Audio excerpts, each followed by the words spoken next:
What is up, everybody? My name is Justin. This is Forever Self-Employed, all about pressure washing, and I'm joined with some special guests. What's up, you guys?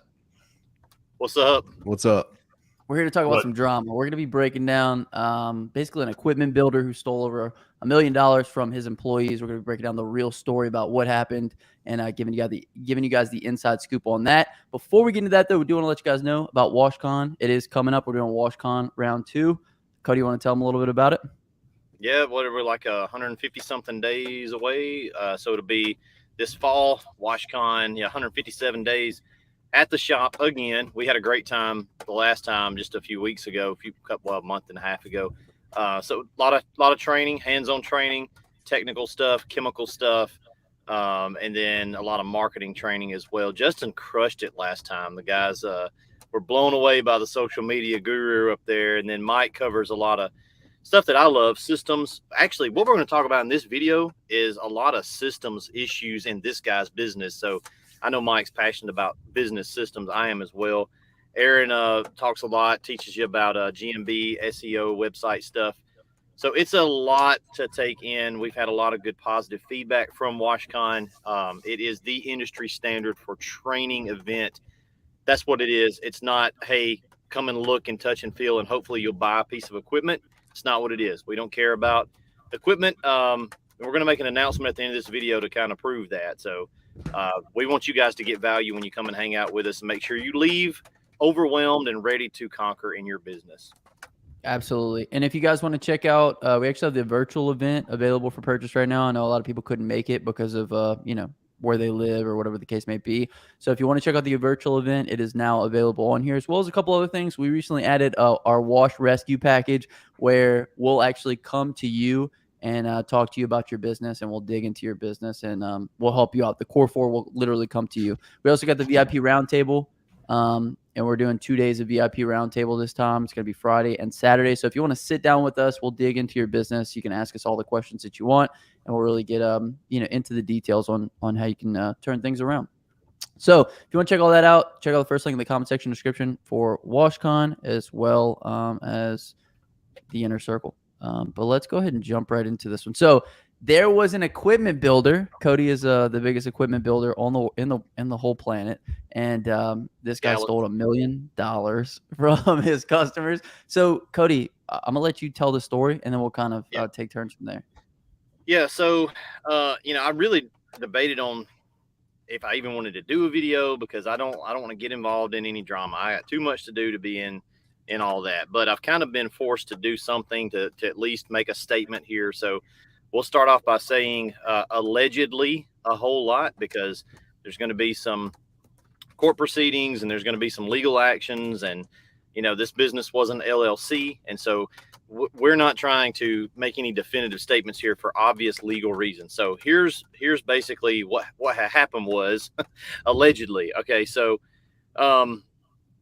we're an equipment builder. Everything's rocking and rolling. We're doing great. We network with a few other ones in the country. We actually sell wholesale parts to quite a few of the equipment builders that do the same thing that we do in a smaller scale. So COVID comes, right? And it was very, very difficult to keep the process flowing. So the industry's growing. The industry's, I see a guy in the comments here asking if it's oversaturated. It's not. I don't even know if a lot of people understand what those words mean, but it is popular. A lot of guys are very interested in getting into the game, because it's the industry's kind of taking off. The equipment is getting so good that you can make serious money. And so with that demand of guys needing equipment, the market responds with a supplier, and we're a supplier. We're the biggest, but there's other ones that we like a lot that are reputable, solid companies, that have been around for a long time, and they're really, really good companies.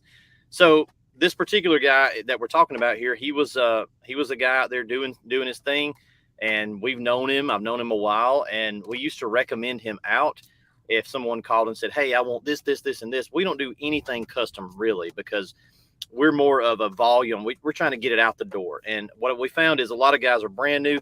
They don't even know why they want the doodad that they're asking for, and they're really adamant that they have to have this specific toy.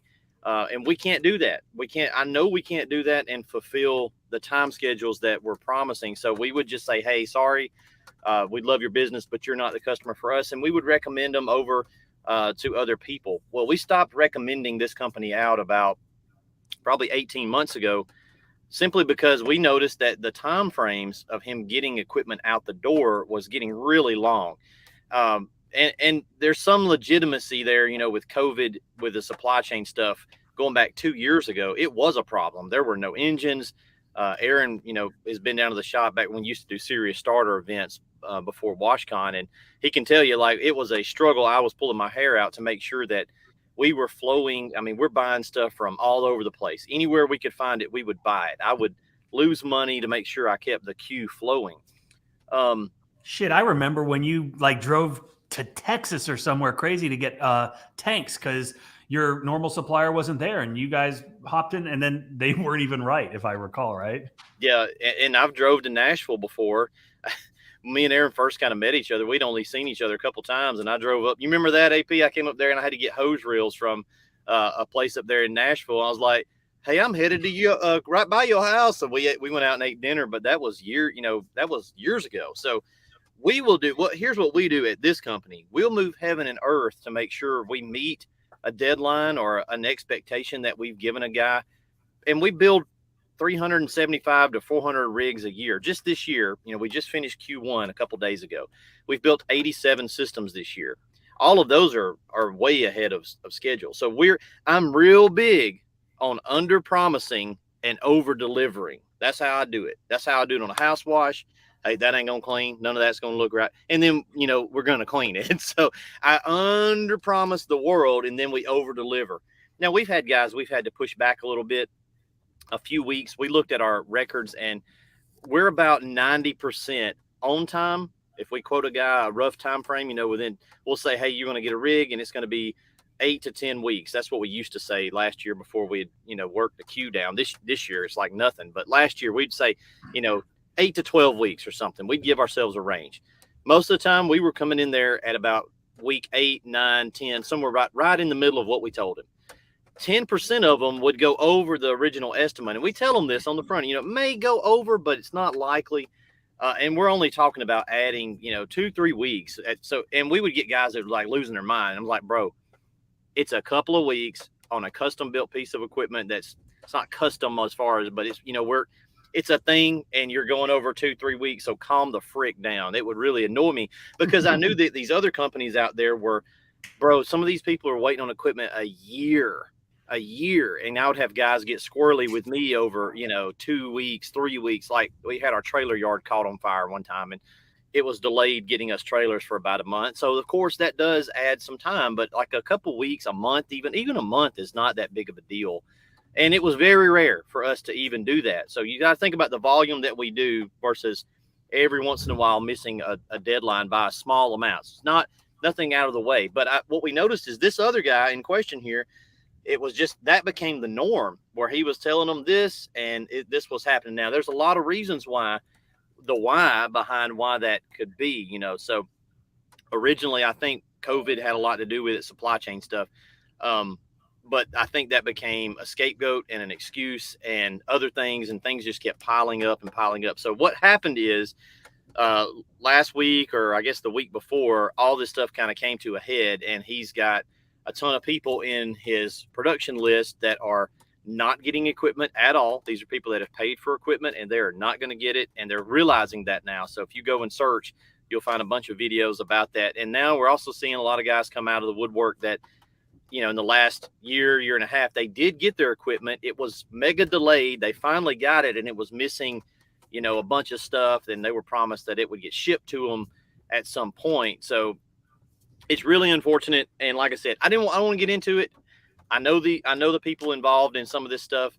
I don't want to try to capitalize or even deal with the drama, but I've sort of been forced to, because we've probably had over 50 calls at this point of guys panicking, trying to get in our queue because they realize they're not going to get any equipment from this angle. They're not going to be able to get any equipment from that company. That company has deleted all social media. They're off the grid, and whatever's going to happen is going to happen with that. So we're being forced to do this video and to kind of clear the air. So number one, I wanted to just abundantly make this clear. We had absolutely no affiliation with that company. We knew them. They knew us. I know a lot of people. We're not sister companies. I had a guy call me while we were at the beach 2 weeks ago, and I read the email. All our calls go to an email, and I said, "What is this dude talking about?" He's saying, "Your sister company is not going to give me my." Oh, we don't have a sister company, so I had to call him and explain, like, "No, homie, maybe we told you about him as an option. Hey, you can go try this guy if you need something custom." So he didn't understand. I've also had a customer, well, a guy, he's not actually a customer of ours, that he was told that his skid was delayed because he was waiting to get the frame from us. I don't know if that's true or not, but we don't sell frames to nobody. Okay. All of our stuff goes on our equipment. We do sell parts. We have sold hose reels in the past to this equipment provider in question, but that was like 2 years ago, 18 months ago, and we sold like a dozen hose reels. So I don't know if we were just using any excuse possible. Hey, I'm waiting on this. Hey, I'm waiting on that. I don't know. That's kind of besides the point. But this is turned into a pretty big fiasco. There's upwards of, looking at the Facebook threads and stuff, close to $1 million possibly of missing equipment, missing money, and it's a bad situation for all these guys because they're screwed and they're just kind of scrambling to know what to do. So that's the story. That's kind of what's going on. Again, allegedly. We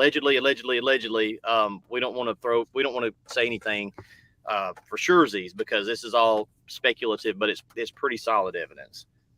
Excellent. So now we're going to kind of dive into some of the business practices and reasons why this person went out. But for anybody who needs equipment right now, Cody, there's no queue at Southeast Soft Wash, right?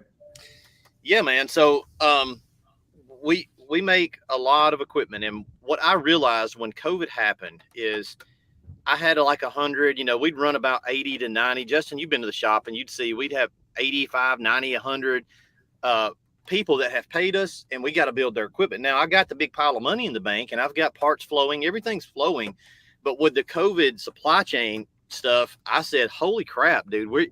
I didn't even realize we've got this big bear trap laying in front of us that, we didn't even see it, but it revealed the potential that if something happens, I got all these customers that are going to get pissy, and you have to understand, from my perspective, they shouldn't get pissy because I told them it's in the contract. There could be some delays, but you also have to understand they're going to get upset, right? That's just human nature.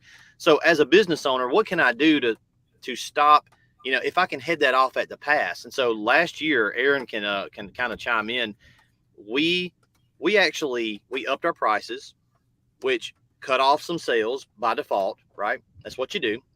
And we also turned down a lot of clients that wanted to buy rigs. If we strategically sold less than we could have sold, and we built the piss out of equipment all last summer, last fall, into the end of the year. And I had a goal that we hit, and we did when we left that building December 31st of last year, and we came back, that we were under 25 in the queue. And it was an ebb and flow because we're taking in orders and we're building, and what we're trying to do is outbuild Jonathan, my sales guy, of what he was backfilling into the queue.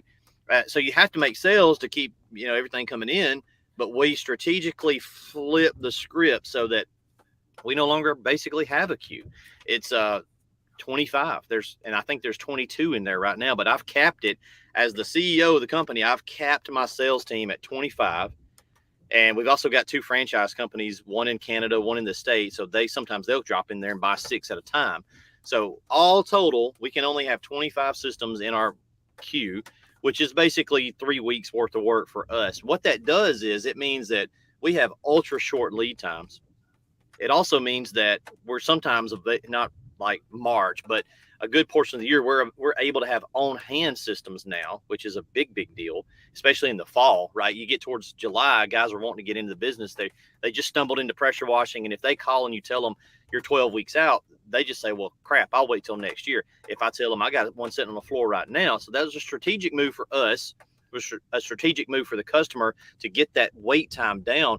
So what we did is we just flipped the script. Now, if we're sitting at 25 and the guys in the shop are building equipment, as they open a slot, Jonathan can sell a rig. If Jonathan's got more interest and he can't put them in the queue because we're capped, then he has to put them in a down payment category.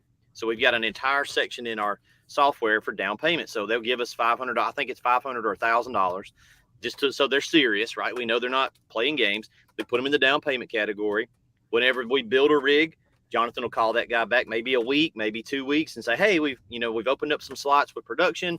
You want to go ahead and get the rest of the financing in place, and we'll move you into production. So it's much more mentally assuring for the customer that, we've got processes in place so that things like this can't happen. It don't matter what happens, short of the good Lord coming back and rapturing us all out of here, or that comet that Morgan Freeman had to deal with in Deep Impact. By God, nothing else can really. You know how much better I sleep at night with that being the reality for Southeast Soft Wash. It's much better for us, and it's much better for the customer. Right. So if you guys need any equipment, definitely check out southeastsoftwash.com. We'll have it linked in the comment section and the description. But Cody's got a bunch of stuff ready to go. Skids, trailers, all kind of good stuff. So if you need pressure washing equipment and you need it fast, check out southeastsoftwash.com. I kind of want to get into the business practices, right, where you drop the ball. Yeah. All right, go ahead. No, so we talk about business practices and we talk about like what happened here. And from the outside looking in, and I don't have obviously intimate knowledge of what was going on, or this I'm not going to call him a gentleman, this guy's business. What I will say is I am aware of who he is. I am aware of the equipment that he made, produced, manufactured, if you will. And he was the bottom of the barrel as far as pricing goes, right? And we talk about it on all of our channels all the time, that you get what you pay for. And I am not condoning what this guy did. He stole from a tremendous amount of people. Over $1 million, this guy. He's like the Bernie Madoff of the pressure washing business. He is a complete scumbag. Allegedly, he stole, and allegedly he is a scumbag. But if you stole that much money, if you took hardworking people's money, their dreams, these people are taking their money and investing it in their future, in their lives, in their family. And this guy decided he was just going to run away with it, right? Close up shop and just ghost them all. Unbelievable that this has happened. But again, you get what you pay for. You go in and you're buying, something that is a fraction of what it should cost. There's a reason for that. But ultimately, that was the downfall of this dude's business. If he was charging, and this goes back to what we talk about all the time. If he was charging what he should have been charging, this never would have happened. You just heard Cody say he's got all that money in the bank, right? And the money's in the bank, so he can afford to continue to buy parts, continue to satisfy the promises that he's made to his customers. But if Cody was charging, just barely making it by, he still has to pay all his overhead. He still has to pay his employees. He still has to pay Jonathan to sell this stuff.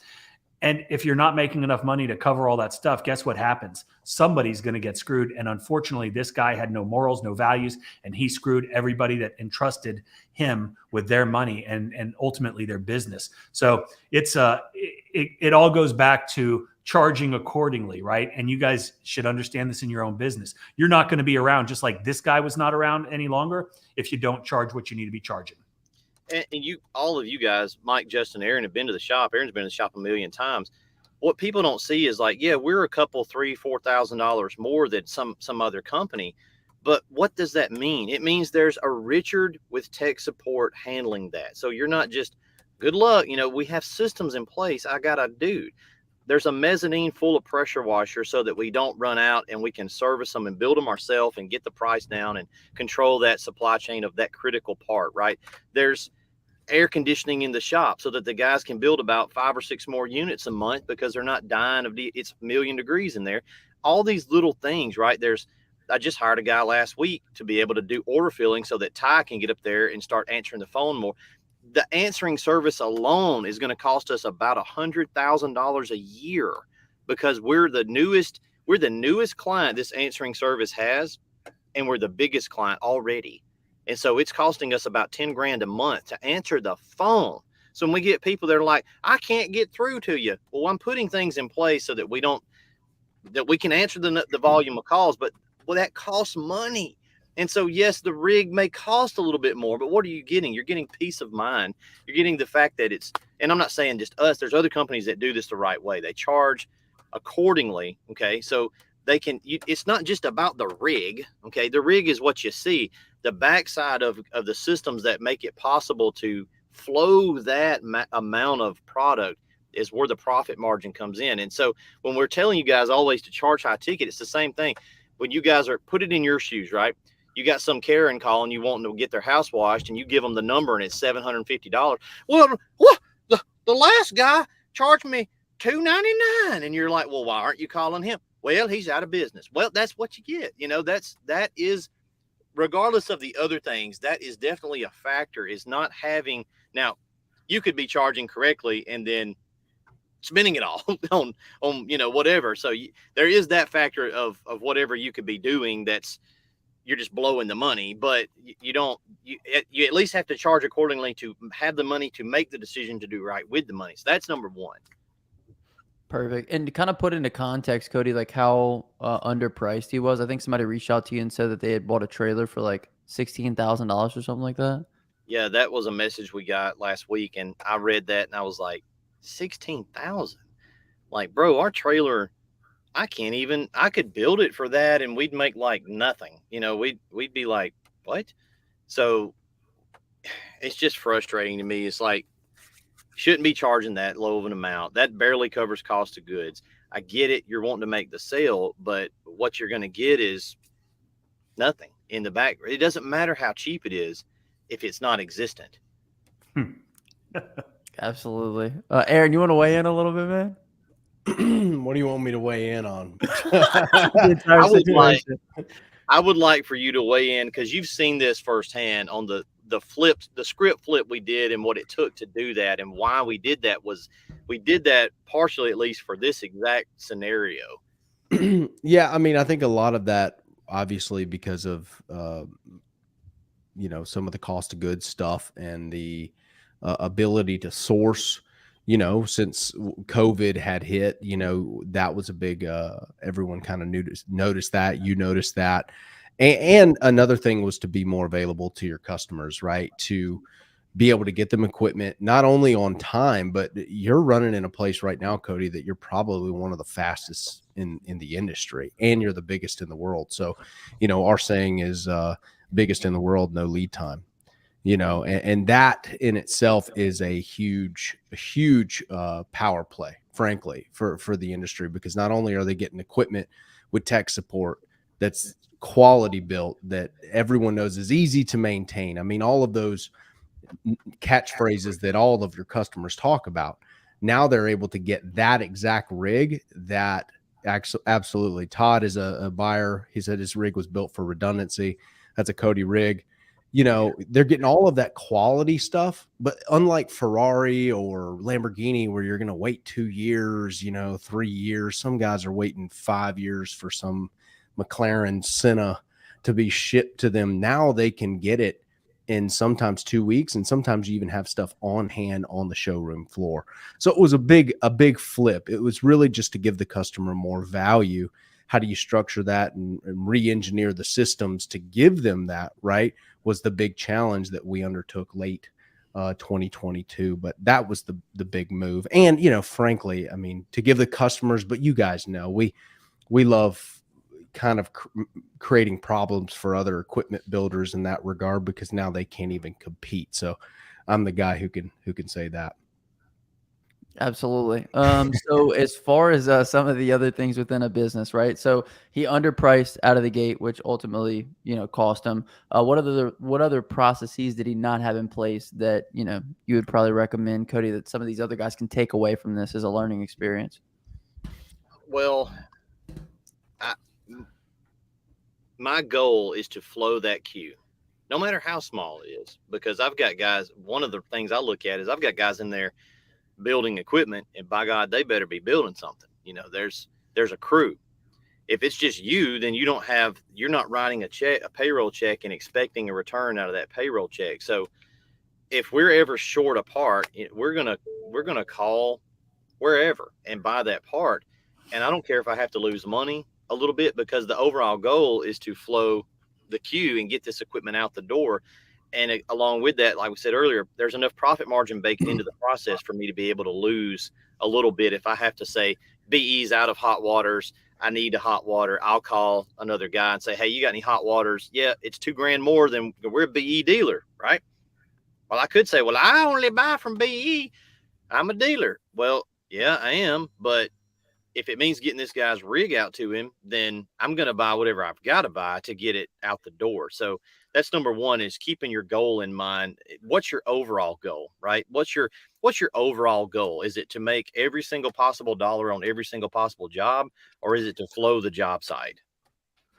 Right. And the other thing that we try to do with everything that we create is over deliver on value. And one of the things that you cannot do is when you're undercharging or you're charging at what it costs, you can never over deliver on value from that standpoint. So, we always try to 10x the value. Cody, you offer a lot of different things, like the 3 months of, helping people out if they have any issues. So, Yeah. and that's one of the things that charging more affords you. Mike, do you want to talk about some of the processes you think people should have in place to be more successful in their business? And you're muted, so just take that into consideration. I was muting. My wife just came home, and I was like, "Hey," so she smells really good. She's looking cute, so I'm gonna have to go. Wait, Mike. This guy I'm said, kidding. "I'm glad you said that." Hold on, wait. Let me pull this comment. Oh, I can't find it. He said, "No." Oh, where is it? Hold on, Mike. Never mind. I can't find it. Keep Well, going. Cody touched on several things, and regardless of whether you're building equipment or you're running a wash business, there are things that we need to understand in our own businesses, and it almost sounds like it's common sense when we say it, but it's really not. To a lot of people, and it surprises me sometimes when I talk to guys and they're asking me about pricing, they're asking me about various things in their business, and they say, well, what if I just do it for break even? What if I just do it, to get the experience? And to some degree, there are times when that is acceptable in your business. But if you've been in business for any amount of time, right, you don't want to go out there and just wash to break even. You don't want to wash to stay busy. Cody doesn't build equipment to keep his guys busy. Cody has his guys building equipment to turn a profit. That is why we are all in business. And because of that, we have to understand our cost structure. We have to understand all of the things that we need to account for during our pricing. But my point is, you do not want to go out there and just stay busy, right? It's all about the profit.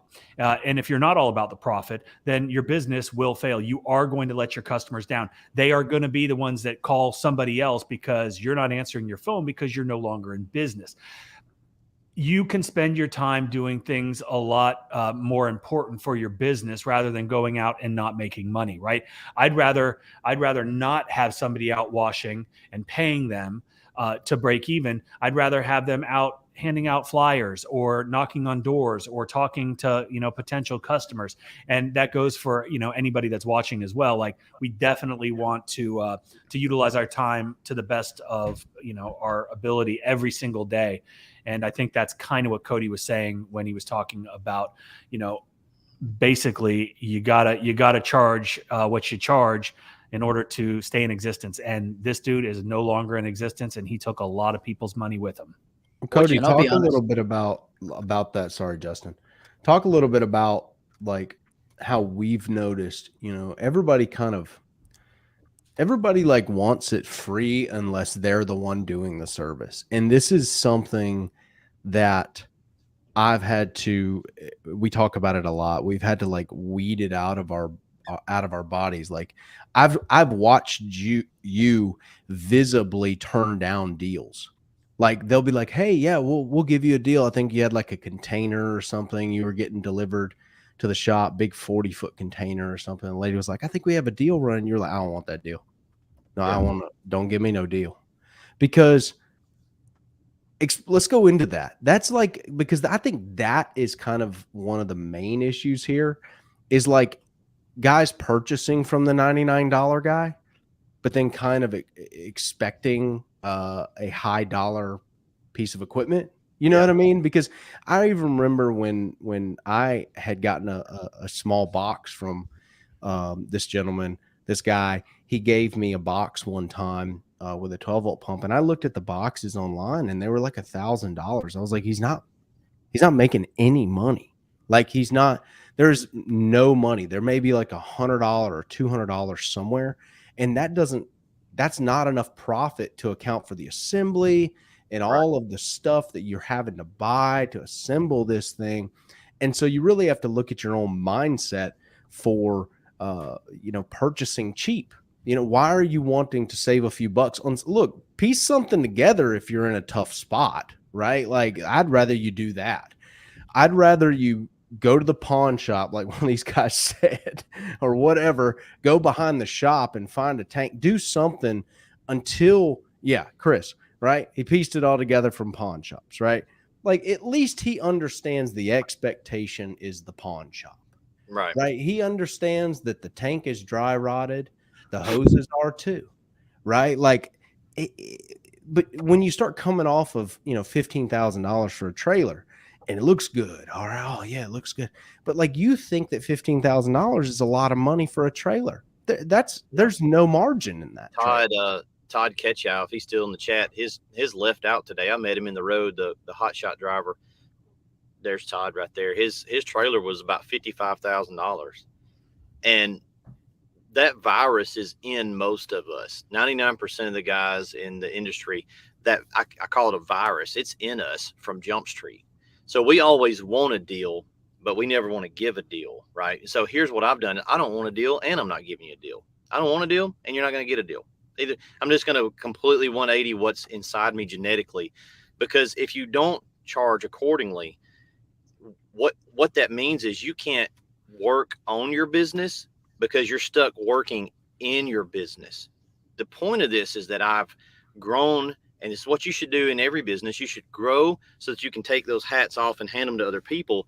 And that allows you to put the important hat on of the boss, the CEO, the executive, the founder, the owner, whatever you want to call it, so that my job now is to make about 10 good decisions a month. I don't touch wrenches. I'm not scared to touch wrenches. I love it. I used to be a maintenance guy, and I loved it. I like tinkering on stuff, but I know that that's a poor usage of my time, because the old tactician here has got to be able to spot these problems, right? I'm in the crow's nest looking out upon the sea of the company, and I've got to be able to spot these problems on the horizon and say, ooh, let's navigate this way. Iceberg, let's come back this way. And if I'm good at that, we'll never hit the storm. We'll never hit the iceberg. If I'm down here in the belly of the ship turning wrenches, my soul, my broke Baptist guilt toe self feels like I'm doing it. Man, I built that skid right there myself. I had a guy comment on or send an email that I called while on vacation, because we're trying to keep up with our call log. And he said, man, it's really impressive that you actually called me back personally. And I didn't say anything, but I was like, no, it's not impressive. I never call anybody back. Don't think that's good. I just did it because I was driving home from the Florida Keys and I was trying to help my crew out. It's not a good thing that I'm calling people on the phone talking about gutter guard. Dummy. That's a bad use of my time.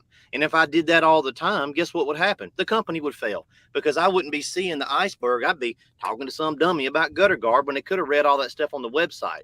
I've put all the info out there, right? I've got to have systems in place to run the ship so that I can be the captain and look out and try to find these things. If you don't find them, nobody's going to care that I was down there working. It doesn't matter. Nobody's going to care about that. They're only going to remember that the ship sank and it took 2,000 souls with it. That's what the story's going to be. So I've got to charge enough so that I can stop working in my business and start working on my business. And that's the big takeaway.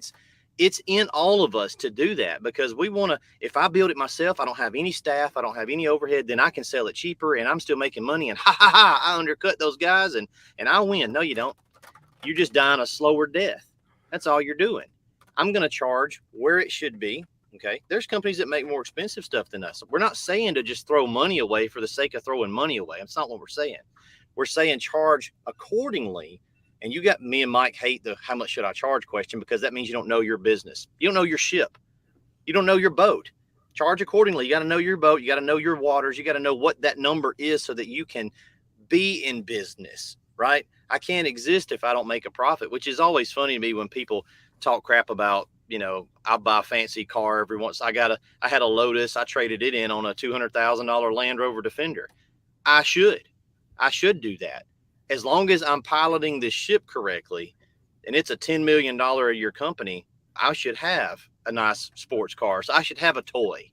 I should be able to go to the beach 2 or 3 times a year. I should be able to do those things. That's the reward you get for working on the business and not in the business. It's not a virtue to be broke. We were down in the Keys the other week, and the boys needed some sunglasses, and I found we're at the Bass Pro Shop at Almirada. Love that place. There's a restaurant there behind it. That Bass Pro Shop restaurant is really good. We go in there, and the lady's like, "We're gonna get a pair of Oakleys and 2 pairs of Costas." Oh, well, if you do this, if we do it this way, I can get you 20% off. So I don't want it. Just ring it up. It's fine. And I'm not trying to be arrogant about it. I'm just like, it's fine. Just ring it up. Well, you don't want the deal. And if people don't understand me, I think it might come off wrong sometimes. I'm not doing it out of look at me. What I can just no. I'm trying to purge that setting out of my soul because it is the default setting. And if I start operating under that assumption, then that's going to bleed into my mind. It's going to be the thing that I put out into the universe. And it's tough sometimes to break out of that. I love to build just like Cody. I love to like wrench and I love to like, weld and create and build my own trailers. We've built, but at some point you have to realize, just like what was just said, there's a time and a place where you need to understand where your talents are best utilized within your business. And that's not where it is. I enjoy it, but I also enjoy that I can, say, hey, Cody, I need this, this, and this. And it shows up and I don't have to mess with it. Right. Like there is a tremendous value in understanding your value to your business. And that's something that evades us. It evaded me for a long time. And I finally have really kind of understood that. My wife talks about it all the time. I sold my landscape business because it was a headache. It just wasn't worth it. My time wasn't utilized the best it could be. I could utilize my time making more money doing other things rather than chasing a few pennies when I could be chasing a lot bigger opportunities. So I think it's something that we have to kind of just analyze. We have to sit back and look pretty deep within and say, okay, where can I be spending the most valuable time and do that? Because that's when you're going to start to see true success in your business. And it's hard to see if you've never done it because you're only used to operating on the savings side of the equation, right? You're trying to maximize your money. So it's not a bad thing that we kind of start there. The only thing you can do is clock in, work your job. You've got a flat fixed rate of pay. And then how am I going to get more money? Well, I'm going to be cheap and I'm going to, that's the side of the equation I can control.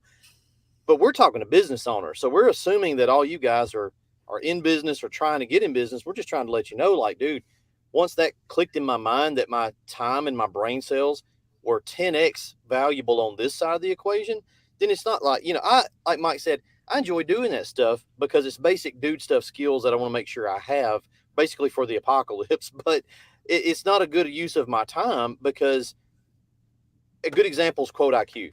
I ain't going to buy that $50, whatever it is a month. I don't even know what it is a month. Who cares? But yeah, I'm going to do it all on a legal pad because I'm saving. You know what you're doing is you also come in next year and you don't have a freaking database of customers. What'd that cost you? Calculate that and the inability to send a mass email in February and say, hey, spring cleaning, and you would have booked your March. But because you were trying to save, you're trying to be down in the belly of the ship. Okay, that's fine. Like you can do it that way, but it's just, it fails a wash business. But when you're talking about a business of building equipment, it's much more risky. The bigger you get, those problems will manifest and it'll start hurting and affecting your customers, right? Imagine, guys, if 150 customers prepaid you for a house wash, roof cleaning, driveway package, whatever that average number is, and then all of a sudden something happened, you're going to be in a mess. So you set yourself up to be in a mess, and that's what we don't want to do. What is it though? Is it a fear? I always try to think on those guys, like, what are they thinking? And I think it's a guilt thing. I think it's a fear thing, right? Like they're scared. Some guys are scared to charge. Okay, so there's two types. There's a fear thing that I can understand because I come from the South and I have that well, you don't want to charge too much because they'll be mad, and then they tell you no. But then there's also like a thing that is on the other end that they're just trying to use it as an angle to sell, right? I've heard guys tell me this, man. They get in the business and they're like, yeah, I know all you guys are doing high ticket, but I'm out there doing these houses. I do 6 a day for $200. And it's like, bro, that's going to come to a screeching halt as soon as any kind of speed bump or little iceberg comes up in the water, right? That's going to come to a screeching halt. So you really have to watch how noble you think someone is when they're charging next to nothing. Yeah. I resent it. When somebody undercharges, I resent them. It's the only way. And look, they're a human. I think they deserve respect as a human. They're a living being. They're all made under God's image. Sure. But this other side of me is like, that is cuckoldry stuff. You need to charge what you're worth. Get that out of here, because you're either working an angle or you're scared. And those are wrong. Those are wrong. You are doing the customer a massive disservice in the long run by not charging them what they should be charged. And you have to watch some of the guys who've been taken by this gentleman, this guy, allegedly. Those guys need to examine how they feel about it.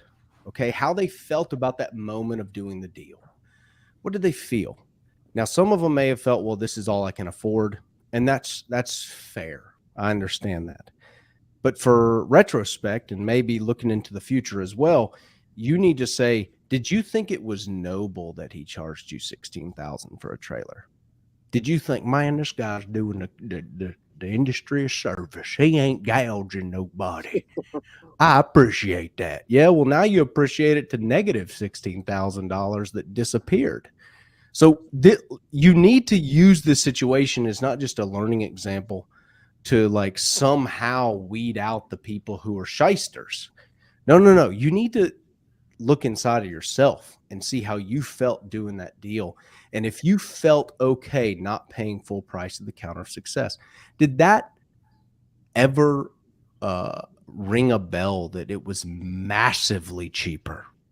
Like drastically cheaper, thousands of dollars cheaper than anything on the market, because they were.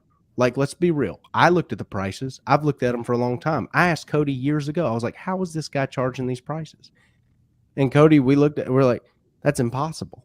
There's no money to be made. But the issue is that a lot of guys get in, they see that equipment that's been built. They see this cheap price tag. They A/B it versus Cody or versus somebody else, because there's a lot of guys who are more expensive or around Cody's range, and they say, well, I'm going to go with this guy because the trailer's blue and there's other things, on here, and it's like custom to what I want, and it's weirdly cheaper. Have you ever seen a Rolex Daytona on eBay for $6,000?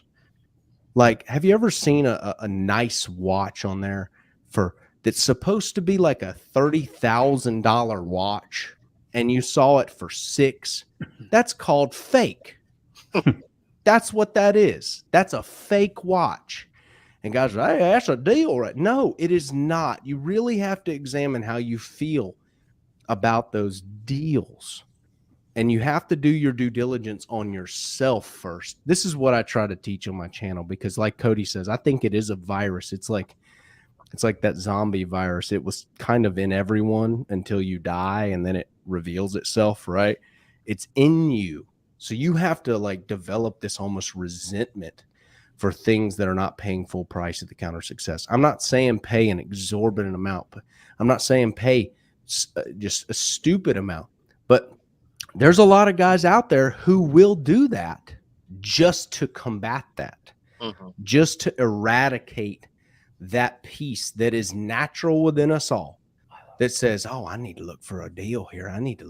I'm trying to get it as cheap as I can get it. Well, the problem is it bit a lot of people in a real way. And look, like I said, I want to caveat, if you didn't have a lot of money, or you didn't have the money, then you should have pieced it together yourself, or tried to. You should not start looking at, well, this Ferrari right here is only $20,000. Why are those $300,000? Because if you look close, it's not a Ferrari. That's why. Okay. Yeah. Yep. Yeah. It's a very unfortunate situation, and the bad thing is he did for a long time put out solid stuff, and it was like I don't think this was ever a plan in the beginning that it was going to go this way. But when you smack that iceberg, all the underlying reasons don't matter anymore, and you just start flailing and panicking, and you keep trying to tread water and stay afloat, and it's very sad, and it's bad for everybody involved. So, well, there's no support from the back end, right? Like there's no agreement to rolling the dice, right? If everyone who bought from him was like, hey man, listen, you're gonna get this trailer for like $12K, but there's a 60% chance I never deliver it. Do you want to take it? And they're like, all right, bet, I'll roll the die. Here's $12K, right? And I may never get it, right? But that's not the way it was. Okay. Everyone thought that they were going to get this really nice trailer for half the cost of what it should. Well, and then, when you kind of dig into some of the things that I've seen about some of the folks that were unfortunately affected by this guy, where, Cody, if somebody comes to you and says, hey, I want to buy a trailer, and you're like, okay, it's going to be $28,000. Do you say, yeah, well, you can give me, how much money do you have right now? And the guy's like, I've got $1,000. Okay, I'll take your $1,000. And then how much money do you have next month to give me? Oh, it's $500. I only have $400. Okay, I'll take that. Right? That's not a good business. That's not a model. That's not a real business. That is shady. And unfortunately, people got suckered in by that price, right? That cheap price. They got suckered in, and they're like, oh, well, I'm going to eventually get this great thing. It's like putting something on layaway, right? You don't get anything good at Walmart, really, right? But you can put it on layaway. Good stuff ain't cheap. Good stuff you don't put on layaway, right? I've never met anybody who had a Rolex or had a Ferrari that put it on layaway, right? Nope, it's not just going to happen. It's not going to happen. And reputable sources aren't going to be doing this. Well, a lot of guys went with this company because they would do whatever. They would build you whatever. And like, we don't build you whatever. First of all, you don't even know why you're asking for that. I'm the expert. Why are you telling me what you're going to get? Like, damn right. Why is the homeowner telling me how I'm going to wash a house? You don't know nothing. You're a stupid old woman. Go back inside and write the check when we get done. That's what you need to hear. Right. But if I'm trying to get all the checks, right, there's nothing wrong with doing custom equipment, but you can't do custom equipment, and you cannot make Bugattis at the level that the F-150 is made. All right. We've chosen to be the F-150. It's a strategic move. We want it to be the F-150, right? Built up, baby. Right. We're not. So here's the issue. If you're going to a builder that's building super detailed, every one of them's different. Every one of them that's fine. But that guy also needs to be enough self-aware to not put 85 people in the queue that are all slow, tedious builds, right? That you can't do it that way. Good, fast, cheap. You can't get all three. You got to pick. So we're going to be good. We're going to be pretty fast. We ain't going to be cheap. We're not going to be endlessly customizable. You can't call me. I've had guys do this. They're a month in. They call and want to change the build up. I said, no, sir, you can't, because it's locked in. And if I said yes, I would make you happy today, and then I'd make you mad tomorrow when it ain't going to be right. When you we don't play that. You better be serious when you call us. We got a whole section of people blacklisted. We won't even talk to them because they're silly and they're wasting my time. Would they probably buy a rig? Yeah, but I don't want to sell them one. I don't need one. I don't need you. I don't need to sell you a rig. So you got to be strategic about what you inbound. The clients that you allow to do business with you can wind up hurting you in the long run, because now you've committed to it. I don't just commit to everything. I know what we can do. I know what's within our wheelhouse, and I want to under promise and over deliver. And if I get outside of what we're structured to do, then the script's going to turn around, and I might be able to play that for a while. And I just know that the symphony ain't going to sound right. It's like we're a classical symphony and we're trying to play freaking Metallica. It ain't going to sound right. It's nothing wrong with either one, but you got to know what you can do. Right. One of the weird things to me is how long I heard stories of guys waiting 7, 8, 10 months. I think it was like the first WashCon. Somebody walked up to me and they said, I've been waiting on my trailer for 9 months. And I'm like, how is that possible? I went and asked Cody. I was like, Cody, does it take 9 months to build a trailer? No. I don't know how he went so long with such a bad reputation. I guess price just kept him in business, allegedly.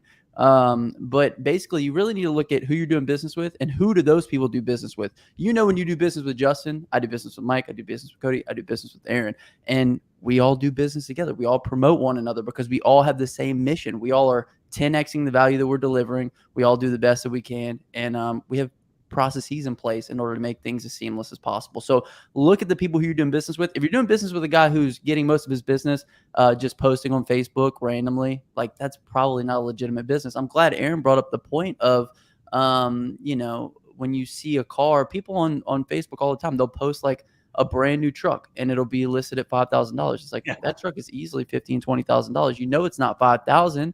So when you go to it in person and the check engine light is on, and it looks nothing like the pictures and the paint's all jacked up, like you're getting what you're paying for. So a couple different things there. I think we can kind of go into now how we're going to try to make this thing right. You guys cool with that?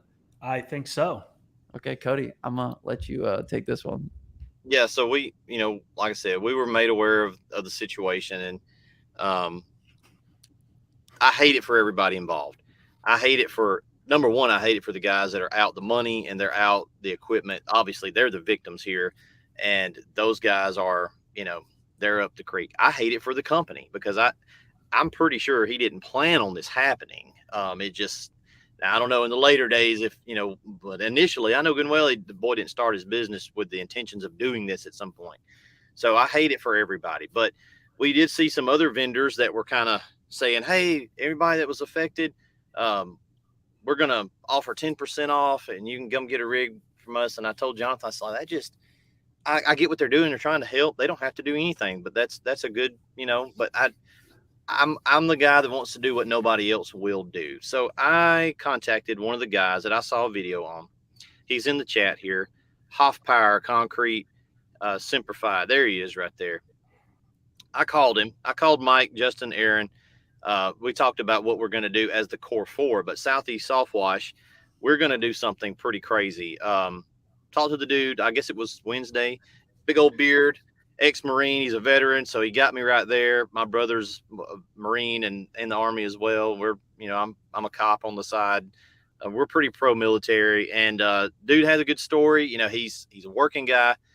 He just needed a leg up, and he's trying to help himself. He's not looking for a handout. That's the guy I want to help.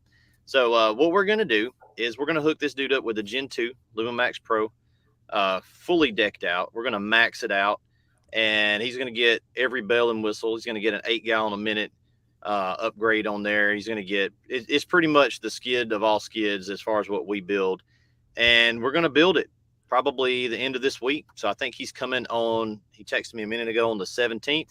And he's going to be bringing them other crawfish with him there, though. We're going to get some crawfish out of it. He wouldn't take no for an answer. But we're going to hook him up with that's an old photo of an old Gen 1. I actually don't even have the Gen 2s on the site yet, but it'll be a very, very nice, capable soft wash system. And then we're going to hook him up with some other things as well. Y'all want to talk about that? Yeah. So you guys know that we have the Inner Circle, which is a private group comprised of obviously the core four, but it also has got probably the best people in the pressure washing industry. And there's pest control guys there, there's carpet guys, there's all kinds of different service industry people. But it's a place where you can go to get support, to have accountability. We've created just a pretty phenomenal space where people can go with no judgment. They can get help, they can give help. And we've seen these folks within the Inner Circle go from doing well to hundreds of thousands of dollars a year in gross sales, right? It is a proven place where people can go and grow. And with that being said, we're going to give Hoff Power, and I can't even say his name. He said it. Justin, say that for us. Half pair. Half pair. That's right. So I don't think that's a Louisiana name. Boudin. we are giving him a lifetime membership to the Inner Circle. And with the lifetime membership, you get access to our entire training library. And I'm going to even bump it up a notch here, and I haven't talked with anybody about it, but we're going to do it. We're going to give him all of the marketing assets too. So you're going to get my email sequences. You're going to get the customer contract. You're going to get the before and after pick packs, both of them. What else? I mean, there's a ton of great stuff that we're going to go ahead and just help this guy, because Huff Power is how he says it. Huff Power. So Huff Power is going to get the power of the Core 4, power of Southeast Soft Wash. He's getting it all. And we're going to do everything we can to take this obstacle that's come up in the, and I watched his video, and it, you know, when we were talking about it the other night, like I watched this, and this dude was putting it all out there, right? He trusted in somebody. He gave him a bunch of money, and now he's got nothing to prove for it. And we want to help him. And, you know, we're not opposed. We're not, you know, Cody's not going to give everybody a freaking skid. But, you know, if there are people out there that have been affected by this, please get in contact with us, because I would be more than happy to extend some of these things that we're doing with our inner circle to help some people out, because I know that it will help your business. Yep. There was another guy that I saw that actually did get his equipment really delayed, and it's dust to glory. He's got I think 6,000 subs on YouTube. I see his stuff pop up every once in a while. But he was missing his remote control downstream injector and it's something else that he didn't get from the company. So I messaged him last night, and we're going to send him a smart stream. So he can just put that on his rig. And he was like, dude, are you serious? Like, yep, we're going to send you a smart stream. So that will go out today. And we're, you know, like Mike said, we can't send everybody a rig. But we're going to hook this guy up, Huff Power. We're going to do what we can to try to make this, you know, as less bad as it can possibly be. Right. I think one of the things, you know, we get accused for a lot is like people say that we ruin the industry. I think we try to bring more value than anybody else to the industry. And by doing things like this, the giveaways with QuoteIQ, Inner Circle, we charge accordingly, and we're able to do things like this in order to help other people out. And that's pretty much our model. And that's why, you know, I think it works for us. Yeah. So yeah, I gotta get that rehab, baby. Come on, thump that rehab, boy. Come on, cook. Dude's got some gummy bears up in there somewhere too. I bet. So yeah, we're gonna do our best to, you know, help out where we can and make things right. I think Huff Power is pretty close to where I'm at, so I'm gonna go down there and film him a little bit. We're gonna kind of document his journey, kind of getting him underway and getting him a nice setup. Where's he at though? Where's he at? Down in Baton Rouge? I think he might be in Baton Rouge. Let us know. He's in the that chat. Boy said, yeah, I talked to him. He said, I got a pirogue on there trying to get that washing out there, but he didn't bring in no pirogue, so I can't wash nothing out here in the bayou. I'm in a mess. I'm gonna call him from now on. He is Boudin Concrete. Yeah, so Boudin.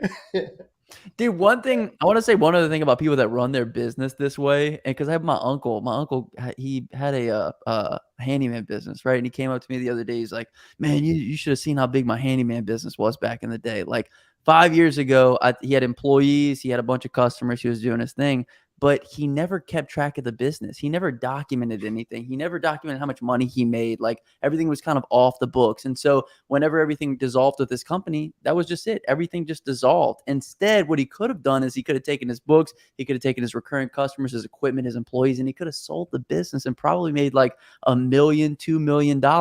And this just goes to speak to the fact that you guys need to be doing things right within your business and your company, because you never know what kind of opportunities could come from it.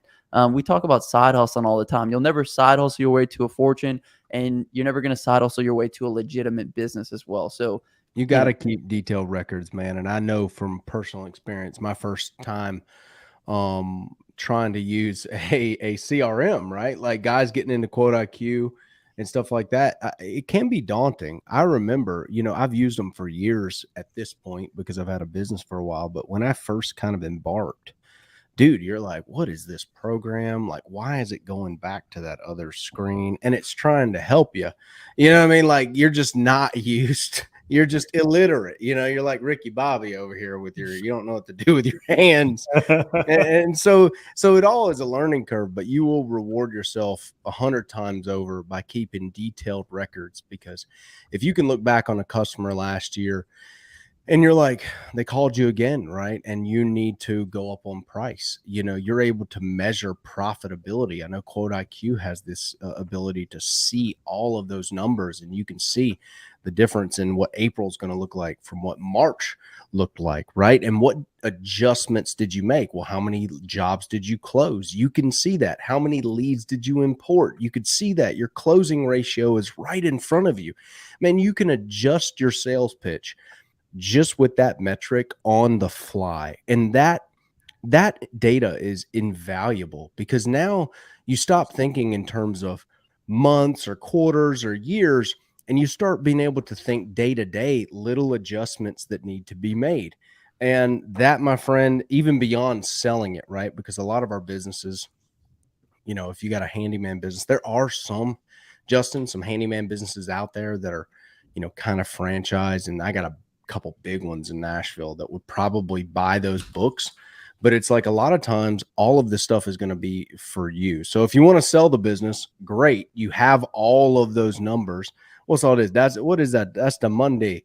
That's Monday. Yeah. Cody's got all the equipment that needs to be built, every single thing that needs to go in, out, everybody's order, a photo of it that it went out.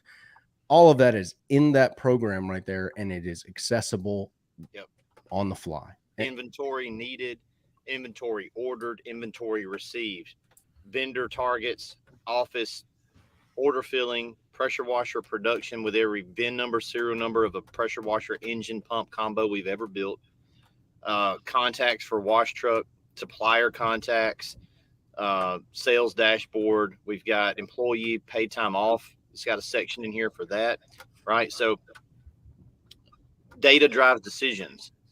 The big one I care about here is production. Like, that's the one that stays up on the big TV in the shop that you guys probably seen in our videos, but I know you can't see it. It's not focusing, but that's the main one that we want to see. But we've got probably 15 categories in that software. So if I want to walk out of there one day and as the founder and sell, you know, we decide to sell it, I can literally say, well, here, give me an extra $100 and you can have this phone and you can run the entire company from this phone. But those data points within that software allow me to work, like I was talking about earlier, on the business. I can chart this stuff out on graphs. I can see where we're doing good, where we're doing bad. We pull numbers every Friday. I want to know the sales for the week. I want to know what the site did. I want to know what Amazon did. How much did we build? What do we got? We're always looking at the high level 30,000 foot view so that I can see something and I can zoom in and work on that and zoom back out and look over here, zoom in over here. Okay, we're good. Zoom back out, right? You've got to be able to do that. And again, you can't work on your business if all you're ever doing is working in your business. You're digging around for that legal pad, that little crusty legal pad that's like tossed into the floorboard. Dude, that's like the first couple of weeks of my business. That's how it was for me. Oh, dude, I did that little yellow pad, man. You were running with it for years. We did it for a year, like some idiots. Wrote that, dude. I was retarded. I had a legal pad, and I would write. I was real proud of my little nice handwriting. I'd write all the clients we were going to do that week on a freaking legal pad, and I would put a box to the left of their name, and when we completed the job, I'd go. And do you know what I did with the paper at the end of the week? Them customers. You know what I got to do the next year? To acquire all those customers again because I didn't have a database. Hey, they'll call us back next year. I promise. Look, dude, I know somebody in the hauling business that literally relies solely on referrals and people calling back. Like, can you imagine? Do you know how long you have to be in business to do that? Like, you have trudged upstream. This guy has swam upstream. How long has he been in business? 15, 20 years? He's been in business for a while. Yeah, but this is only marketing. If that phone does not ring, there's nothing else. There's nothing coming. Water rushing for 20 years. Why are you so smooth? Swimming upstream, bro. Dear Lord. Oh, and that's what we try to do. Just open your guys' eyes to the possibilities. So anyway, we'll wrap. Word of the day is going to be Huff. What is it? Be Huff Power? The word of the day is Huff Power. If you made this far in the video, comment down below Huff Power. Y'all got anything else for this one? Well, that's it, man. Heart goes out to all you guys struggling to figure out what to do that are involved in the situation. It'll get better. It'll be all right. Could be worse. Could be worse. It's all fixable stuff, man. It sucks. So let the courts do their thing. Figure out what's going to happen. And don't go kill somebody. No, don't do any of that because you're just going to mess your case up. Yeah, that would be my first gut reaction. I'd be hauling ass to Arkansas and going, undercover, and I'd get my money back. Don't do that. Allegedly. Yeah, Man, allegedly. That's what I would people do. know where you live and they know where your business is, and just For those of you guys who watch this long, hashtag me Hey, but real allegedly quick. in the comments. This is funny, and then we'll wrap. So someone was saying like, oh no, he had a bad back. Right. That was one of the excuses that this dude gave was he had a bad back. And the guy that got, like 17 grand taken from him says, I've never heard anybody's Facebook disappear, their YouTube disappear, their Google My Business page disappear, their phone number disappear because they had a bad back. Right. So don't buy whatever bullshit's out there. Like someone did a bad thing. He's going to get caught. There are going to be consequences to pay. I hope some way, somehow people are made whole on this. We're going to do what we can. If there's anybody else out there that has a story that they want to tell, get in contact with us because, like I said, we do want to help where we can. And with that, I'm out. I don't know. I've never seen this dude's socials, but you guys, please do not purchase from somebody who is not pumping out content constantly of like Cody. He's got a pickup every Friday. He's got people coming to the shop, getting rigs. If he was scamming people, you guys would have heard about it a long time ago. Like, and then look who they are doing business with, right? Like, they know who Daddy is. There you go. They know. Hey, how much for that Death Star you got sitting in there? Well, you got to have a license to be a Commodore, bro. I want a price for everything. All right, guys. Peace. Yep. See you later.